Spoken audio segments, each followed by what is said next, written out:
فيا سائلا عن منهج الحق يبتغي سلوك طريق القوم حقا ويسعد، تأمل هداك الله ما قد نظمته، تأمل من قد كان للحق يقصد. إن الحمد لله نحمده ونستعينه ونستغفره ونعوذ بالله من شرور أنفسنا ومن سيئات أعمالنا، من يهده الله فلا مضل له ومن يضلل فلا هادي له، وأشهد أن لا إله إلا الله وحده لا شريك له، وأشهد أن محمدا عبده ورسوله. يا أيها الذين آمنوا اتقوا الله حق تقاته ولا تموتن إلا وأنتم مسلمون. يا أيها الناس اتقوا ربكم الذي خلقكم من نفس واحدة وخلق منها زوجها وبث منهما رجالا كثيرا ونساء، واتقوا الله الذي تساءلون به والأرحام إن الله كان عليكم رقيبا. يا أيها الذين آمنوا اتقوا الله وقولوا قولا سديدا يصلح لكم أعمالكم ويغفر لكم ذنوبكم، ومن يطع الله ورسوله فقد فاز فوزا عظيما. أما بعد، فإن أصدق الحديث كتاب الله، وخير حدي محمد صلى الله عليه وسلم، وشر أمور محدثاتها، وكل محدثة بدعة، وكل بدعة ضلالة، وكل ضلالة في النار، ثم عما بعد. بارك الله فيكم. My dear brothers, as many of you know, tomorrow is going to be the 31st of October. And on this day, we find all around in the dunya people having celebrations during this day. And different kinds, if one takes the time to see what's going on. And what's unfortunate about this day, and also other days as well of the year, is that the Muslims, and not all of them, but some, partake in the celebrations or the activities that go on during that day. For most of us, and even for myself recently, only knew of maybe one or two things that happened during that day. And most of us only know of one, which is Halloween.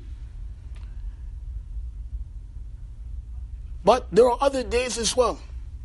For example, there is a day called Sahween, which dates back 2,000 years ago, which is a pagan celebration. Then we have also a celebration that goes on in Mexico called the Day of Dead. Tayyib, what's the point of knowing these things? The point here is that a lot of us have fallen into, on the day of Halloween, we see it as a day just to go take the kids out and collect candy and dress up. And that's it. Seems something harmless. Getting candy, who doesn't, kids like the candy, and maybe dressing up in nice clothes. But us Muslims, we don't engage in things which, one, are in imitation with the non-Muslims. Second, when the origins go back to things that go against Islam. So for example, from this day called Sahween, which Halloween originated from that, and also from All Saints' Day. It's another day that they have All Saints' Eve, which is Halloween came from. So Sahween is a festival where they used to practice it because it's the end of the summertime. Winter is coming.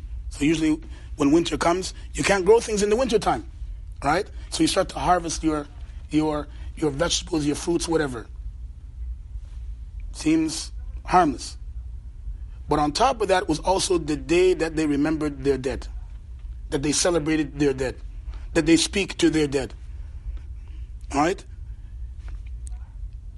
And also, it was known as the Witches' New Year. If anybody knows witches, usually they show pictures of some woman that looks evil and ugly and does magic spells. Also, from this day, they also gave they used to serve the dead. They would go and give food or sacrifices and things like for their dead. Also, is a time for them to communicate with the dead, as they believe. So if there was a cousin or a family member, someone, they would take this time to go and communicate with the dead. Because they believed what? On this day, the barrier between the living and the barrier between the dead, it's thin, so it becomes easy now to talk. Also, they believed that the dead came up and started walking around as well, roaming the streets. And this is why you'll find on Halloween, you see that people go out and they dressed in costumes. Their purpose of dressing in costumes at that time, so that the so-called spirit doesn't recognize them. Or some would do it to ward off the evil spirits. Very different from what some of us think Halloween is. Just going to get candy, dressing up, and that's it. But the roots of it, as you see, has with it shirk, has it with kufr, has it with talking about things of the unseen that we know no one knows the unseen except Allah Azza wa Jal. From their rituals on that day is they would go out in the nature.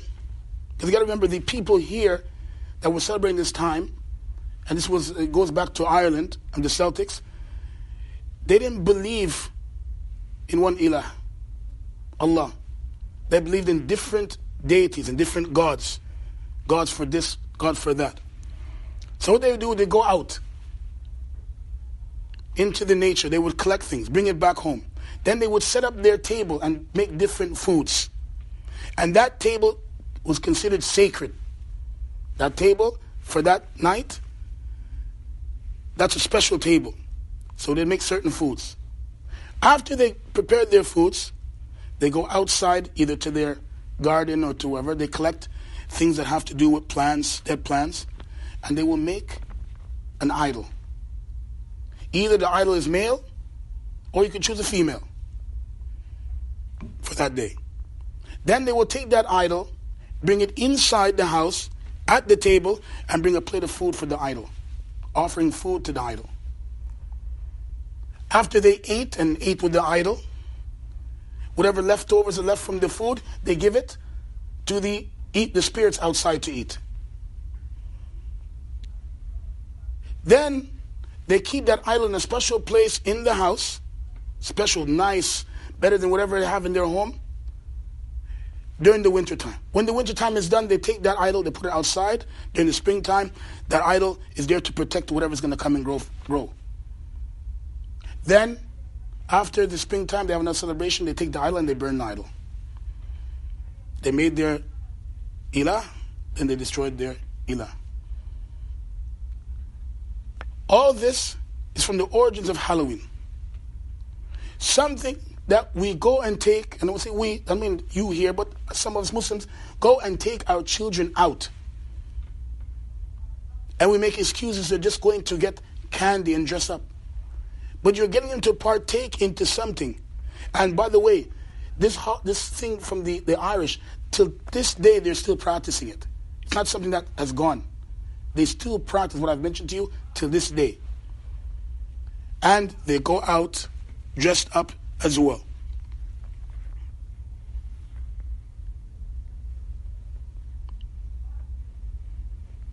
And because of whatever they have during the summertime, whatever they've grown, instead of giving thanks to Allah Azza wa Jal, they give thanks to the earth. Instead of saying, Alhamdulillah, we got this growing and that growing and we collected this, they don't thank Allah, they thank the earth. The earth, which was created by Allah Azza wa Jal. So we see in this practice that there are things that are munkar, things that are haram from its origin, that's even practices to this day. So that's Sahween. Now, you have All Saints Day, which is the November 1st. So, before that they have All Saints Eve, or All Souls Day Eve. What do they do on that day, which is on the 31st? They prepared themselves to honor the saints. What are the saints? These are people that they've put up to a level almost as if they're like Allah Azza wa Jal, where they go and they make dua. And I used to see it when I was non-Muslim going to Catholic school. I used to see that sometimes they have prayers praying to the saints. So now they're committing shirk. And even though this holiday is related to Christianity, right? So they would do and prepare for their dead saints. Right? And what happened in the past, they ended up combining both of those two holidays, right? Because you have the Celtics. Then they were taken over by, since Christianity started to come there, they started to change things.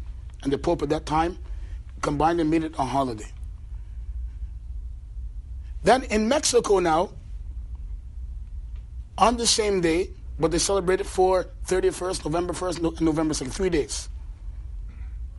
They go around crying and wailing about the dead, dressing up as skeletons, ghosts, whatever the case may be.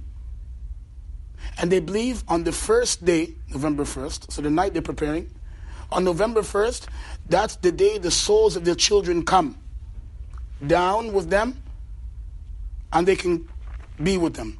The second day is the time for the adult souls to come down and to join in their fun and whatever the case may be. And this all is not from our deen. This is more than just what we see Halloween being brought up as. So now us Muslims are partaking in something whose origins is against Islam, something that's displeasing to Allah Azza wa Jal. This is something not good.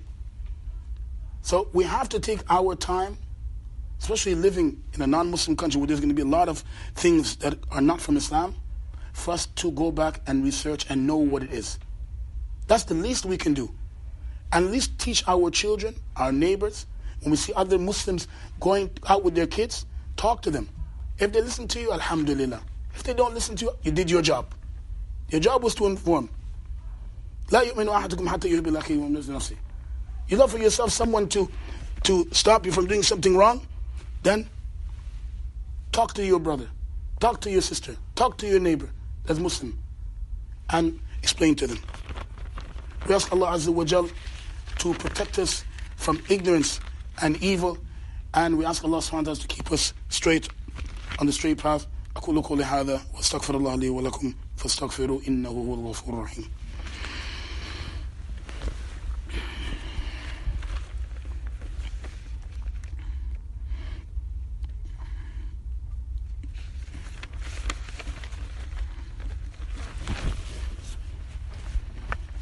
الحمد لله رب العالمين وصلى الله وسلم وبارك على نبينا محمد وعلى آله وأصحابه أجمعين. Some other things that, just so that we have in our mind this bad connection with Halloween, and how at least we know, so that it doesn't come in our mind that we want to even try to entertain doing it. They also used to believe on this day or on that day that they are guiding their spirits to going to the other world, as they believed. They would also go to the graves and they would offer things to the ones who are dead. They would also build bonfires. And what they would do with these bonfires is they would write down a bad habit that they want to get rid of.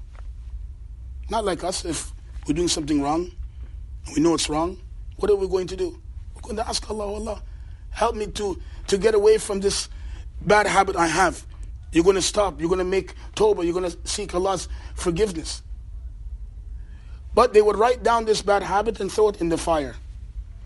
Thinking what? That fire now has some power, some ability to stop the bad habit that they have.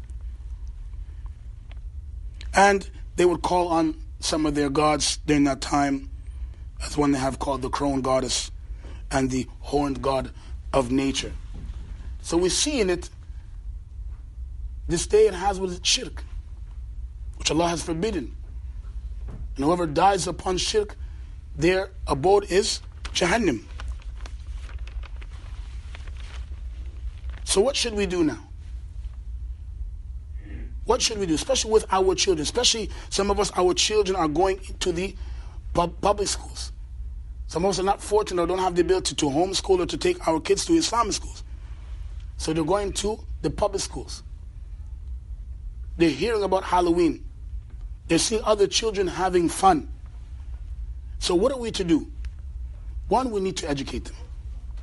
We need to educate them two things. One, that this is wrong, this practice is wrong. And two, to educate them about our celebrations. What is the celebration of Al-Islam? And Anas radiallahu anhu قال قدم رسول الله صلى الله عليه وسلم المدينة ولهم يومان يلعبون فيهما فقال صلى الله عليه وسلم ما هذان اليومان قالوا كنا نلعب فيهما في الجاهلية فقال رسول الله صلى الله عليه وسلم إن الله قد أبدلكم بهما خيرا منهما يوم الأضحى ويوم الفطر. So on the authority of Anas radiallahu anhu said, when the Prophet ﷺ was going to Al-Medina, he found that the people had 2 days in which they had fun, they enjoyed themselves, they were celebrating. So the Prophet asked, what are these 2 days? So they said, these are the 2 days that we would play and enjoy ourselves in the times of ignorance and before Islam. So the Messenger of Allah, indeed Allah has switched for you those days, or exchanged for you those days, which are better for you, or which is better than those 2 days. Yawm al-Adha, the day of Al-Adha, and Yawm al-Fitr. And we've seen it. Those celebrations that we have of those Eid, not only do we have fun, and we actually take the kids out to go and visit the family members, and we give them candy and money and whatever, and we dress up nice, but also within it is Tawheed. Those 2 days of celebration, we're still worshipping Allah Azza wa Jal. There's no shirk being committed. Eid al-Fitr, after we spent a month of fasting and doing righteous deeds, we have a day now where one, we go and we give in the morning, before the Eid prayer, giving the poor people something, righteous actions, something good. Not giving what? The dead something. Not going to the grave and giving a sacrifice. Not going to some sheikh in the grave and giving a sacrifice because you want to get barakah. No. But looking for the forgiveness of Allah, khair from Allah, blessing from Allah, by feeding the poor. And still on that day, enjoying ourselves, coming together. Eid al-Adha, what are we doing on the day? Doing a sacrifice. For who? For Allah Azza wa Jal. Not for a spirit, not for somebody who's dead, not for somebody we think is high status, but for Allah Azza wa Jal. And taking that meat, giving to the poor, sharing with each other, enjoying each other's time, all for the sake of Allah, all worshipping Allah Azza wa Jal. This we need to teach for ourselves and our children, and teach them to be proud. Teach them to have honor. When Eid is coming up, they don't feel shy. They don't want to say anything. No, it's Eid, it's Ramadan, it's Hajj time. They're happy. When they hear about Halloween, Valentine's, this day, they're like, no, a'udhu billah. This has nothing to do with Islam. Has nothing to do with worshiping Allah. They should have that in them. This will help them later on when they grow up to have honor for their deen. What does Allah Azza wa Jal say? وَالَّذِينَ لَا يَشْهَدُونَ الزُّورَ وَإِذَا مَرُّوا بِاللَّغْوِ مَرُّوا كِرَامًا. And those who do not bear witness to falsehood, if they pass by some evil play or evil talk, they pass by it with dignity. So our children, when they hear this, especially the ones who are in the public school, and the teacher is saying, do you celebrate? They shouldn't feel shy. They should know, I don't celebrate it. I'm a Muslim. We don't celebrate this in our religion. When there's an activity, say, sorry teacher, I can't partake in it because it goes against my religion. Allah, He doesn't like it. When it comes now to our celebrations, that's legislated Islam, then the child should be, hey teacher, I have Eid, I'm not coming to school. I have a test. Don't worry about the test. I need to worship Allah subhanahu wa ta'ala. I need to be with my family. I need to practice my religion test. I need to prepare for the test. Yawm al-Qiyamah. That's how we should be with our children. Show them to have izzah for their deen. They shouldn't be embarrassed. And neither should we. Like it who likes it, loves it who loves it. Allah Azza wa Jalla is the one we should be worried about. Is He pleased or is He angry? And also, before we end, participating in these activities that are known to be celebrations of the non-Muslims, that are known to have shirk and kufr, then when we follow it, when we do it, then we're acting like them. We're acting like them. And the Prophet mentioned about the one who partakes in something other than Islam, then he's like them. وعن ابن عمر رضي الله عنهما قال رسول الله صلى الله عليه وسلم من تشبه بقوم فهو منهم. Whoever imitates the people, then they are from them. Do we want to be amongst people whom Allah's anger and curse is upon them? Or do we want to be from those whom Allah is pleased with? Where Allah subhanahu wa ta'ala doesn't remove the blessing from us. This is something that we have to think about for ourselves and for our families. We ask Allah subhanahu wa ta'ala to increase us in beneficial knowledge and to make us of those that when we learn something, that we practice it and we implement it. Allah ta'ala alam wa sallallahu wa sallam wa barak ala nabiyyina Muhammad wa ala alihi wa ashabihi ajma'in. Aqim as-salam.